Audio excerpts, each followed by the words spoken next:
Hi AI అనేక సమస్యలకు కృత్రిమ మేధతో పరిష్కారం.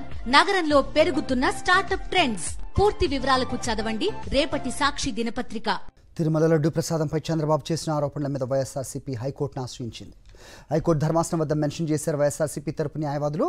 సిట్టింగ్ జడ్జితో లేక హైకోర్టే ఒక కమిటీ ఏర్పాటు చేసి విచారించాలని కోరారు వైఎస్ఆర్సీపీ తరపు న్యాయవాదులు. బుధవారం వాదనలు వింటామని ధర్మాసనం తెలిపింది. దిగజారిన రాజకీయ వ్యవస్థకు పరాకాష్ట.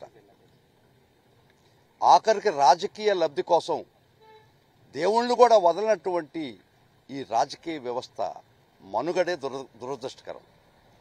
ముఖ్యంగా కోట్లాది మంది భక్తులు, ప్రపంచవ్యాప్తంగా కోట్లాది మంది శ్రీవారి భక్తుల మనోభావాలు దెబ్బతీసేటట్టుగా, తద్వారా రాజకీయ లబ్ధి పొందాలని ఒక దురుద్దేశంతో ముఖ్యమంత్రి స్థాయిలో ఉన్నటువంటి ఒక వ్యక్తి పూర్వాపరాలు పరిశీలించకుండా, నిజానిజాలు తెలియకుండా ఒక బురద జల్లే కార్యక్రమం శ్రీకారం చుట్టాడంటే అది చాలా చాలా బాధాకరమైన విషయం.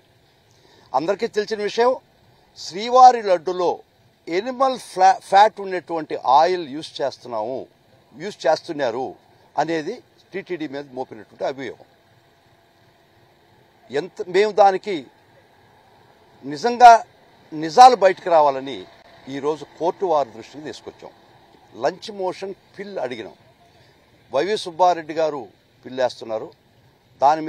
దాని ముఖ్య ఉద్దేశం ఏంటంటే, ఇది నిజాలు బయటకు రావాలి కాబట్టి మీరు సిట్టింగ్ జడ్జి, గౌరవ హైకోర్టు సిట్టింగ్ జడ్జి గారి ద్వారా కానీ, లేదు కోర్టు వారు కాన్స్టిట్యూట్ చేసినటువంటి కమిటీ ద్వారా కానీ, లేదా సిబిఐ ద్వారా కానీ ఎంక్వైరీ చేయించాలా, నిజాలు బయటకు రావాలనేది మేము కోర్టు వారిని ప్రార్థించడం జరిగింది. అందుకు కోర్టు వారు ఫైల్ చేసేసేయండి, బుధవారం ఈ విషయం మీద వింటాము ఈ కేసు గురించి అని చెప్పడం జరిగింది. సరే, విజిలెన్స్ ఎంక్వైరీ అని కూడా ఎవరో లేవదీశారు.